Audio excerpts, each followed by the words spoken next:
এক বৃষ্টির রাত অ্যাপার্টমেন্টের মধ্যে এক তরুণ তরুণী প্রেমে মগ্ন। তখনই মাস্ক পরিহিত রহস্যজনক এক ব্যক্তি ওই অ্যাপার্টমেন্টে প্রবেশ করে। এরপর একটি গুলির শব্দ। মুহূর্তের মধ্যে রাতটি যেন বিভীষিকাময় হয়ে ওঠে। একদিকে অ্যাপার্টমেন্ট থেকে একটি মেয়ে নিখোঁজ, পাশের পার্কের সামনে একটি ছেলের গুলিবিদ্ধ লাশ পড়ে আছে। আবার একই রাতে ওই এলাকাতেই একটি অ্যাক্সিডেন্টের ঘটনাও ঘটে। একই এলাকাতে তিনটি ভিন্ন স্থানে তিনটি ঘটনা। ঘটনাগুলো কি সম্পূর্ণ আলাদা, না প্রতিটি ঘটনাই একটি আরেকটির সাথে কানেক্টেড? আর যদি হয়ে থাকে তবে কিভাবে? ওই রাতে আসলে কি ঘটেছিল? সত্যি বলছি, এমন এক রহস্যময় রাত যে রাতের সত্যিটা আপনার ব্রেনের সাথে খেলবে। একটা মুহূর্ত যদি আপনি ভুলক্রমে মিস করেন তবে পুরো মুভিটির আগামাথা কিছুই বুঝতে পারবেন না। তাই অনুরোধ থাকবে মনোযোগ দিয়ে দেখুন, কারণ আপনি এখন এক রহস্যের গুহায় প্রবেশ করতে যাচ্ছেন। হ্যালো ফ্রেন্ডস, দিস ইজ প্লাবন অ্যান্ড ওয়েলকাম টু প্লাবন ইউনিভার্স। বলছি তামিল ভাষায় মুক্তি পাওয়া মিস্ট্রি, সাসপেন্স আর মুহূর্তে মুহূর্তে টুইস্টে ভরা মুভি ধুরুভাঙ্গাল পাথিনাড়ুর কথা। 22 জুলাই 2016 কোয়েম্বাটুরের একটি অ্যাপার্টমেন্টের সামনে একটি সাদা রঙের কার এসে দাঁড়ায়। গভীর রাত, মুষলধারে বৃষ্টি পড়ছে। কিছুক্ষণ পর মাস্ক পরিহিত এক ব্যক্তি ওই কার থেকে নেমেই অ্যাপার্টমেন্টের মধ্যে এসে পড়ে। অন্যদিকে একটি ফ্ল্যাটের মধ্যে একটি ছেলে তার গার্লফ্রেন্ডকে রিং পরিয়ে দিচ্ছিল। এরপর সেই লোকটি ফ্ল্যাটে ঢুকতেই ছেলেটার সাথে বেশ কিছুক্ষণ ফাইট হয়। একসময় দেয়ালে আঘাত পেয়ে ছেলেটি বেহুশ হয়ে যায়। আর এরপর ওই লোকটা মেয়েটিকে গান পয়েন্ট করে। এরপর শুধু একটি গুলির শব্দ পাওয়া যায়। এই ঘটনার কথা মনে রাখবেন। আপাতত সিন চলে যায় ঘটনার 5 বছর পর। ইনি হচ্ছেন রিটায়ার্ড ইন্সপেক্টর দীপক। চাকরিতে থাকা অবস্থায় কোনো একটি দুর্ঘটনায় তার পা হারিয়েছিল। এখন অবসর সময় পার করছে। তবে কিভাবে সে পা হারিয়েছিল তা আমি আস্তে আস্তে জানাবো। দীপক যখন সার্ভিসে ছিল তখন দীপকের আন্ডারে রাজন নামে কনস্টেবল চাকরি করত। বহু বছর পর দীপক রাজনকে কল করে বলছে, স্যার আমি চাচ্ছি আমার ছেলেটা দেশের বাইরে গিয়ে সেটেল হোক, কিন্তু ও জিদ ধরে বসেছে ও পুলিশ ডিপার্টমেন্টে ভর্তি হবে। আমার কোনো কথাই শুনছে না। তা আপনি যদি ওর সাথে একটু কথা বলে ওকে বোঝাতেন। দীপকের কথাও তো ভালো সিদ্ধান্ত নিয়েছে।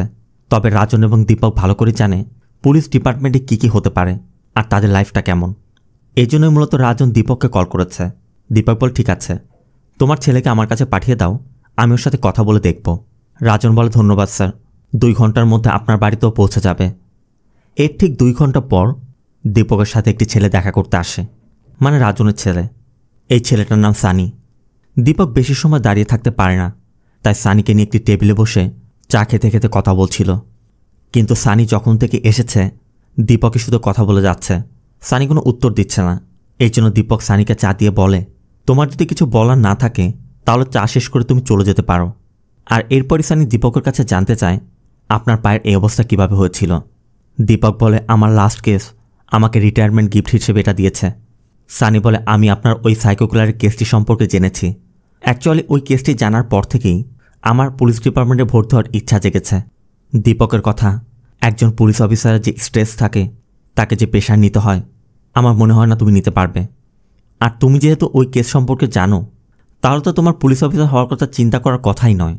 সানি বলে, স্যার আমি ওই কেস সম্পর্কে আরও ডিটেলস কিছু জানতেই আপনার সাথে দেখা করতে এসেছি। দীপকের কথা, তুমি যেহেতু বলছো তুমি ওই কেস সম্পর্কে জানো, তাহলে তুমি আগে বলো ওই কেসের সম্পর্কে তুমি কী জানো। তোমার স্টোরি শুনে যদি আমার মনে হয় যে তোমার সাথে কিছু শেয়ার করার প্রয়োজন, তখন আমি শেয়ার করব।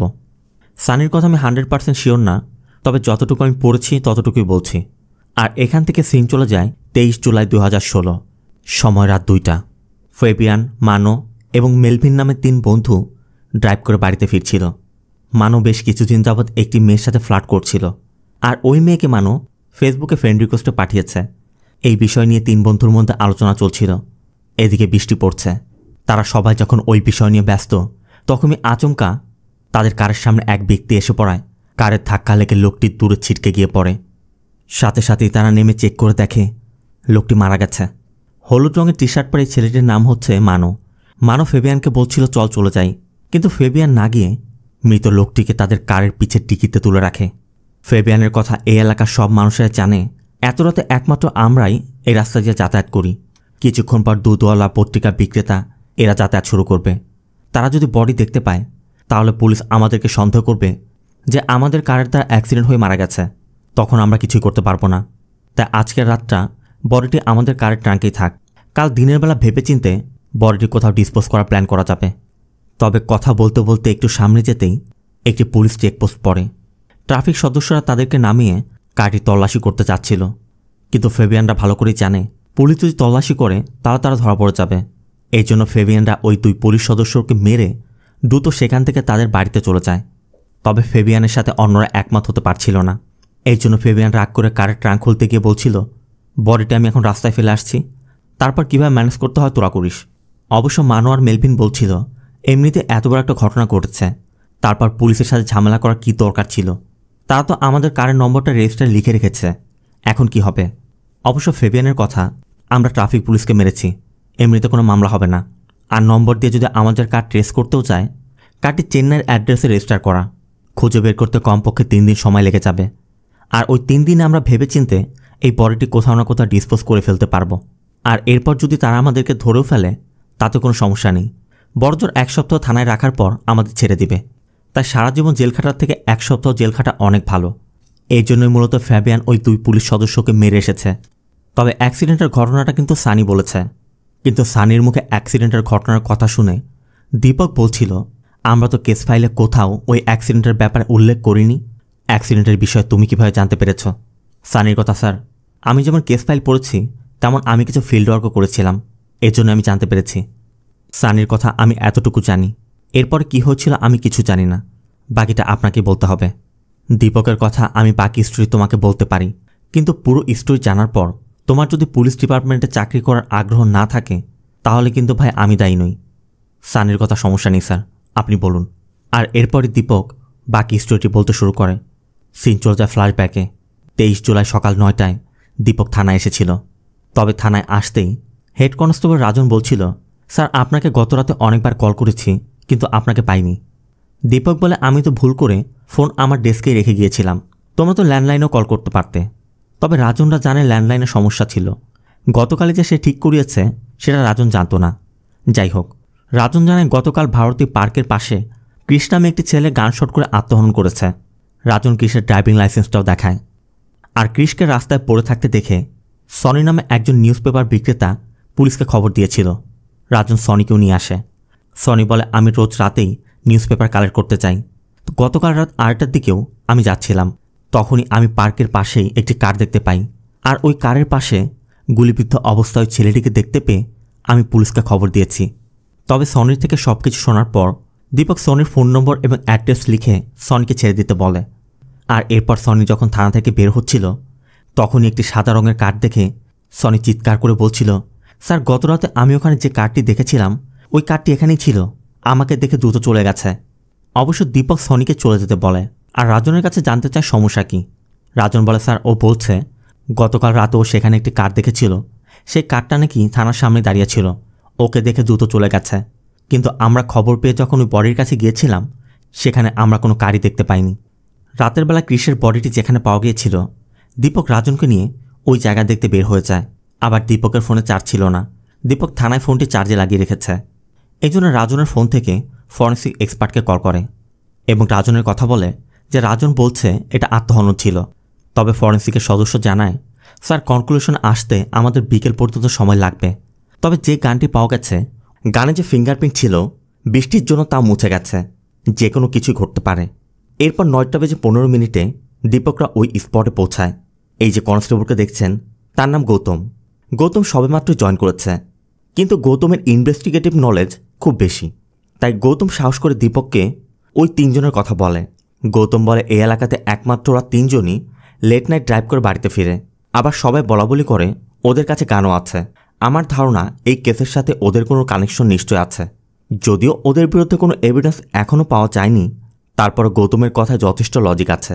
তাই দীপক এই কেসের তদন্তের জন্য গৌতমকে তার সাথেই রেখে দেয়। এরপর দীপকরা ফাবিয়ানদের বাড়িতে যায়। আর দীপককে দেখে তো ওদের চোখ কপালে। দীপক ওদেরকে মিথ্যা বলে যে পাশে একটি বাড়িতে ডাকাতি হয়েছে, তাই ডাকাত এখানে লুকিয়েছে কিনা সেটা চেক করতে আমরা এসেছি। এই ফাঁকে গৌতম ঘরে কোনো গান আছে কিনা সেটা চেক করে দেখছিল। আবার ফাবিয়ানদের সাথে কথা বললে দীপক জানতে পারে ওরা সবাই স্টুডেন্ট। এই বাড়িটা ফ্যাবিয়ানের বাবার, তবে ওরা 3 জন ব্যতীত এখানে আর কেউ থাকে না। এর মধ্যে গৌতম চেক করে এসে জানায় যে ঘরের মধ্যে কোনো গান নেই। এই জন্য দীপকরা চলে যাচ্ছিল। তবে কার দেখে কারের ডিকিটি চেক করতে চায়। ওরা বলছিল গতরাতে চাবি কোথায় রেখেছি আমাদের মনে নেই, তবে চাবি কারের সাথেই ছিল। তাই দীপক ইজিলি ডিকিটা খুলে দেখে, অবশ্য সাথে সাথে আবার বন্ধ করে সেখান থেকে চলেও যায়। দীপক যাওয়ার সময় বলছিল এই কেসের সাথে ওদের কোনো কানেকশন নেই, কিন্তু ওরা কিছু একটা লুকানোর চেষ্টা করছে, তাই গৌতমকে ওদের উপর নজর রাখতে বলে।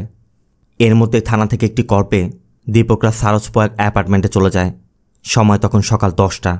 এই সেই ফ্ল্যাট যেখানে গতরাতে ওই ঘটনা ঘটেছিল। ফ্ল্যাটের মধ্যে সব কিছু এলোমেলো পড়ে আছে, দেয়ালেও রক্তের দাগ। দীপক পাশের ফ্ল্যাটের একজনের সাথে কথা বলে জানতে পারে শ্রুতি নামে একটি মেয়ে এই ফ্ল্যাটে থাকত। আর শ্রুতির বান্ধবী বৈষ্ণবীর সাথে কথা বলে জানা যায় বৈষ্ণবী আজ সকাল 6:30টায় ফ্ল্যাটে এসেছিল। ফ্ল্যাটে রক্ত দেখে আর শ্রুতিকে না দেখে বৈষ্ণবী পাশের ফ্ল্যাটে জানিয়েছিল। বৈষ্ণবী মূলত শ্রুতির চাইল্ডহুড ফ্রেন্ড, চেন্নাইতে জব করে, তবে উইকেন্ডে শ্রুতির কাছে আসে। এই জন্য তার কাছে এক্সট্রা একটা চাবিও আছে। সকালে শ্রুতিকে না পেয়ে শ্রুতিকে কলও করেছে, কিন্তু এখন পর্যন্ত শ্রুতির ফোন বন্ধ। এদিকে কোয়েম্বাটুরে বৈষ্ণবীর থাকার কোনো জায়গাও নেই, আবার শ্রুতির ঘরটাও এখন ক্রাইম সিন। এই জন্য দীপক পাশের ফ্ল্যাটের গণেশের সাথে কথা বলে আপাতত বৈষ্ণবীর থাকার ব্যবস্থা করে দেয়।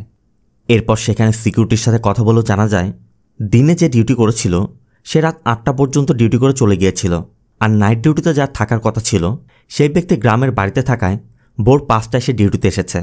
তার মানে রাত 8:30 থেকে 5টা পর্যন্ত ডিউটিতে কেউই ছিল না। আবার অ্যাপার্টমেন্টে কোনো সিসিটিভি ইনস্টল করা নেই। এর মধ্যে থানা থেকে এক কনস্টেবল কল করে জানায় শ্রুতি গতকালই আম্বেদনগরের মানো নামে এক ছেলের নামে ইপটিজিংয়ের কমপ্লেন করেছিল। শোনামাত্রই দীপকরা আবার ফাইবিয়ানদের বাড়িতে যায়, তবে গিয়ে দেখে ওই পত্রিকা বিক্রেতা সনি ফাইবিয়ানদের সাথে কথা বলছে, আর দীপককে দেখে সবাই যেন চমকে উঠছে।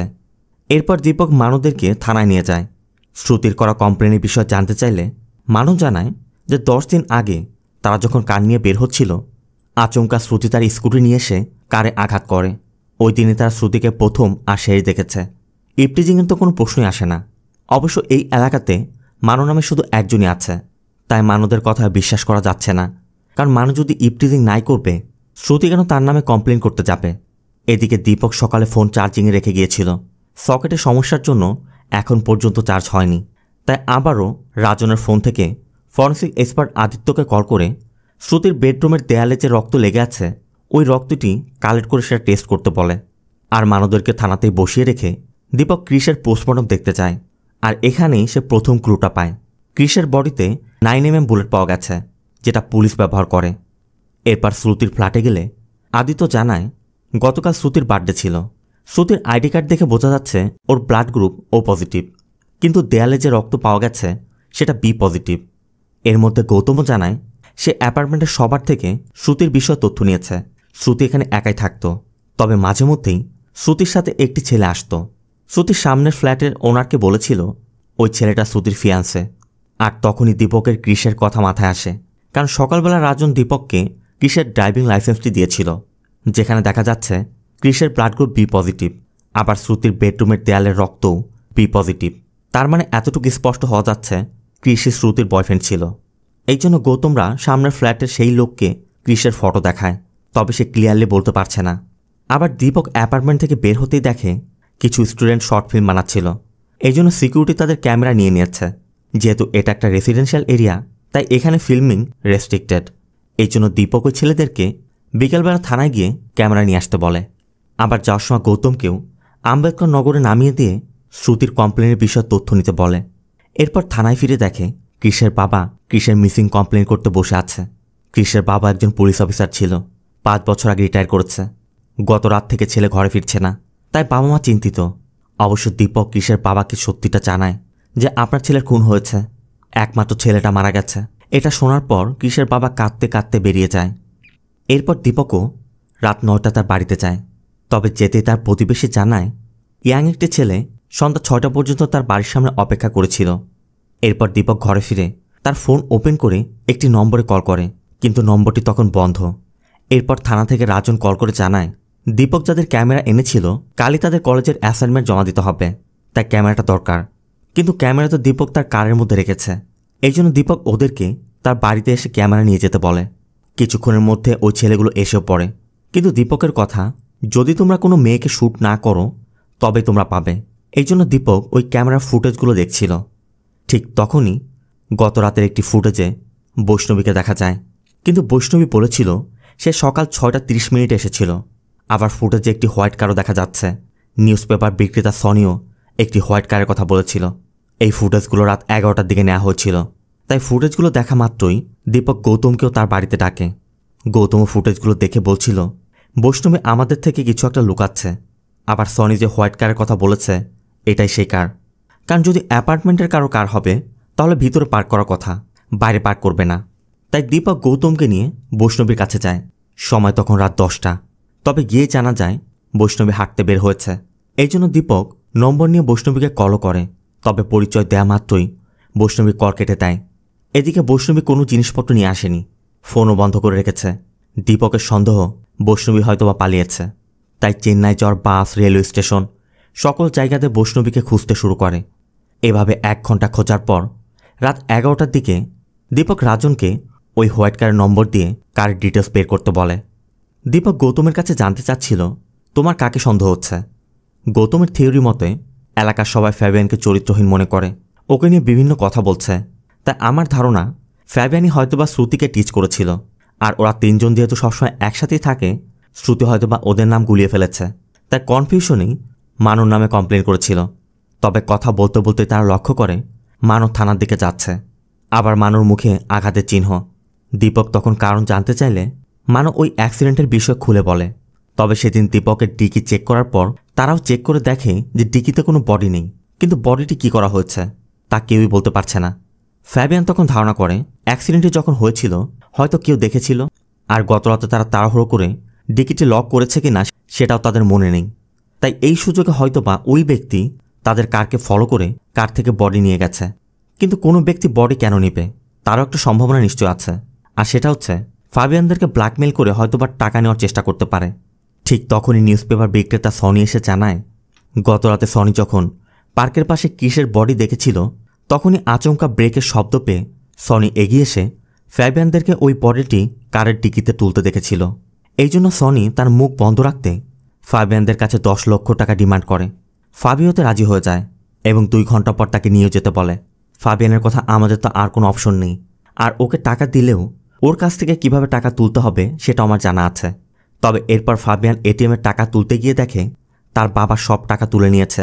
এই জন্য ফাবিয়ানের কাছে যে 50,000 টাকা ছিল, ফাবিয়ান সনিকে ওই 50,000 টাকা দিয়ে আপাতত চুপ থাকতে বলে এবং কিছুদিন সময়ও চেয়ে নেয়।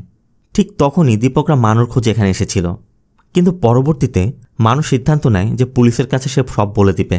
আর এটা নিয়ে ফ্যাবিয়ানের সাথে তার হাতাহাতি হয়েছে। আবার যে ব্যক্তির অ্যাক্সিডেন্ট হয়েছিল মানু তার চেহারাও বলতে পারছে না। তাই দীপক আপাতত মানুকে ছেড়ে দেয়। তবে মানু যে তাদেরকে বলেছে ফ্যাবিয়ানদের সেটা জানাতে নিষেধ করে। আর সোনুর বিষয়টা দীপক নিজেই দেখার সিদ্ধান্ত নেয়। এই সব কিছু জানার পর দীপক ধারণা করছে বৈষ্ণবী রাত 11টায় অ্যাপার্টমেন্টে গিয়েছিল, রাত 2টায় অ্যাক্সিডেন্ট হয়েছে, আর ওই সময়ই পার্কের পাশে ক্রিসের খুন হয়েছে। সোনু যেহেতু অ্যাক্সিডেন্ট দেখেছিল তাই কিলারকে দেখার সম্ভাবনা কিন্তু আছে। এই জন্য দীপকরা সোনুর বাড়িতে যায়। সোনু এবার সত্যিটা বলে। সোনু বলে ওই রাতে সোনু যখন পেপার আনতে যাচ্ছিল তখনই পার্কের পাশে ক্রিসের বডি পড়ে থাকতে দেখেছিল।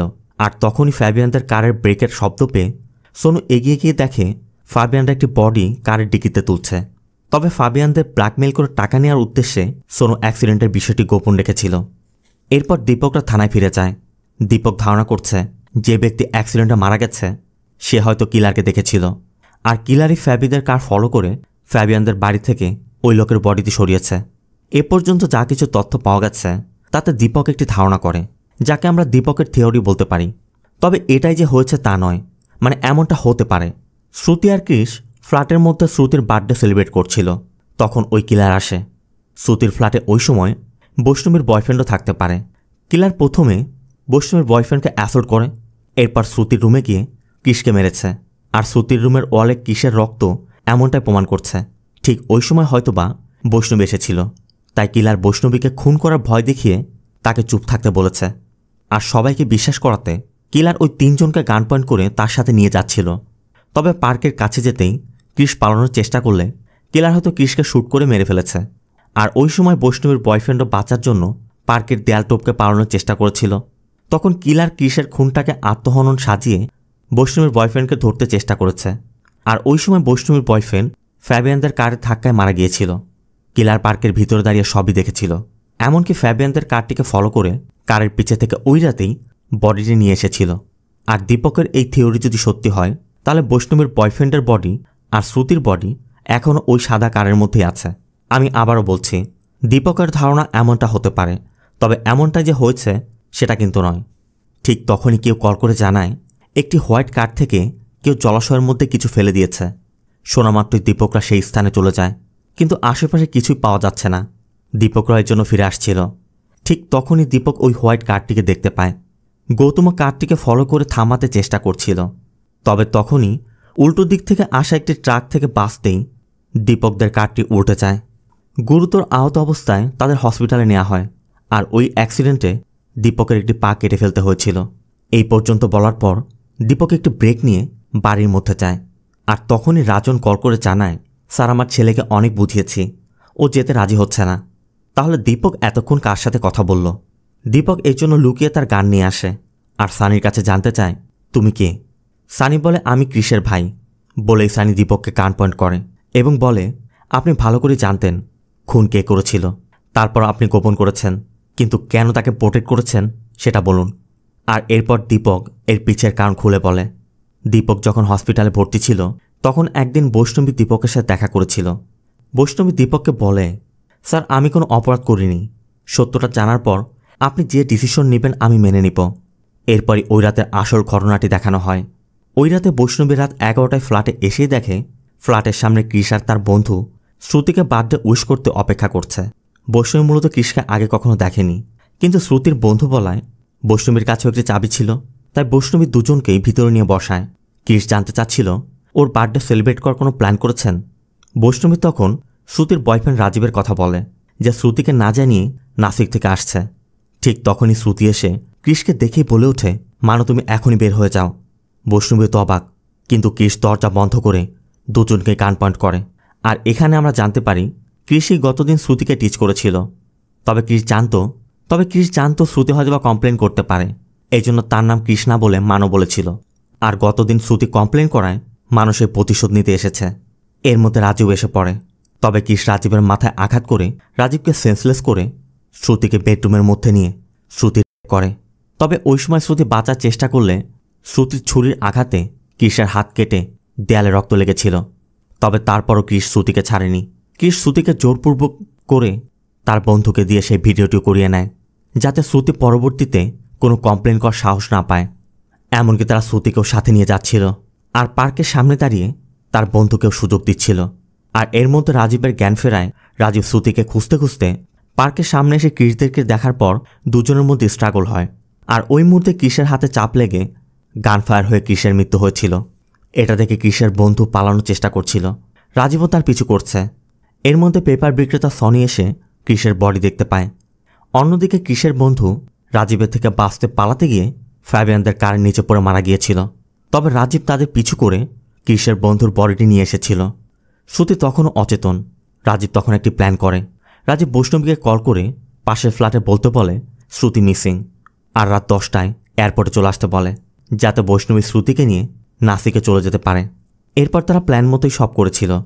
বৈষ্ণবী প্রমাণ হিসেবে দীপককে সেই ফোনটিও দিয়ে যায়, যে ফোনের মধ্যে ক্রিসরা শ্রুতির ভিডিও করে রেখেছিল।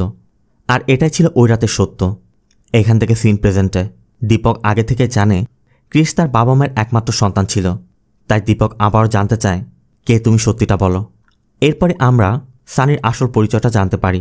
ওই রাতে দীপকের সাথে গৌতমের অ্যাক্সিডেন্ট হয়েছিল, কিন্তু গৌতম কোমাতে চলে গিয়েছিল।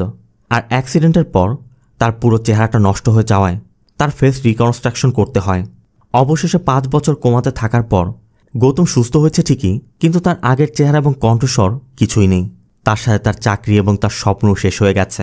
তবে গৌতমের জন্য তার থেকে কষ্টকর বিষয় হচ্ছে, সুস্থ হয়ে গৌতম জানতে পারে কিলার এখন পর্যন্ত ধরা পড়েনি, যার জন্য গৌতমের লাইফটাই শেষ হয়ে গেল। সে কিনা নির্দ্বিধায় ঘুরে বেড়াচ্ছে। আর ওই কেসের আসল সত্যিটা জানতেই গৌতম এতদিন মরিয়া ছিল। তবে এসব শুনে দীপক বলছিল, তুমি আগে এটা জিজ্ঞেস করতে পারতে, আমাকে গান পয়েন্ট কেন করেছ, আমি কি অন্যায় করেছি? গৌতম বলে, এই প্রশ্নের উত্তর জানতে আমি 10 দিন আগে আপনার বাড়িতে এসেছিলাম, কিন্তু এসে দেখলাম যে খুনির জন্য আমার এই অবস্থা, সেই খুনি আপনার সাথে। গৌতমের কথা 5 বছর আগে আমি ওই ব্যক্তিকে সেই হোয়াইট কারের মধ্যে দেখেছিলাম, যার কারণে আমার জীবন থেকে 5 বছর চলে গেল, আমার স্বপ্ন ভেঙে গেল। আপনি সেই অপরাধীকে পালাতে সাহায্য করেছেন, তাকে বাঁচিয়েছেন। এখন আপনি আমাকে বলুন কেন আপনি ওকে প্রোটেক্ট করেছেন? এর মধ্যে পুলিশ এসে চারিদিক থেকে ঘিরে ফেলেছে। আর অবশেষে দীপকও বলে, কারণ রাজীব আমারই ছেলে। সাথে সাথে গৌতম শ্যুট করে দেয়, আর পুলিশও গৌতমকে শ্যুট করে দেয়। আর এরপরে আমরা আরেকটি সত্য জানতে পারি, রাজীব যে ওই দিন নাসিক থেকে এখানে এসেছিল, শ্রুতি বা দীপক কেউই জানত না। কারণ রাজীবের ইচ্ছা ছিল শ্রুতির বার্থডে সেলিব্রেট করে দীপককে সারপ্রাইজ দিবে, কিন্তু তার আগেই ওই ঘটনাটি ঘটে যায়। রাজীব সকালবেলা দীপককে অনেকবার কল করেছিল, কিন্তু দীপকের ফোন অফিসে বন্ধ পড়ে থাকায় কন্ট্যাক্ট করতে পারেনি। রাজীব থানার সামনে সকালে এসেছিল, তবে ওই সময় সনি তার কার দেখে চিৎকার করে ওঠায় রাজীব ভয় পেয়ে পালিয়ে যায়। এরপর রাজীব শ্রুতিকে নিয়ে দীপকের বাড়ির সামনে অপেক্ষা করেছে, কিন্তু দীপক না আসায় অবশেষে রাজীব তার প্ল্যান মতো শ্রুতি আর বৈষ্ণবীকে এয়ারপোর্টে ড্রপ করে দেয়, যাতে বৈষ্ণবী শ্রুতিকে নিয়ে নাসিক চলে যেতে পারে।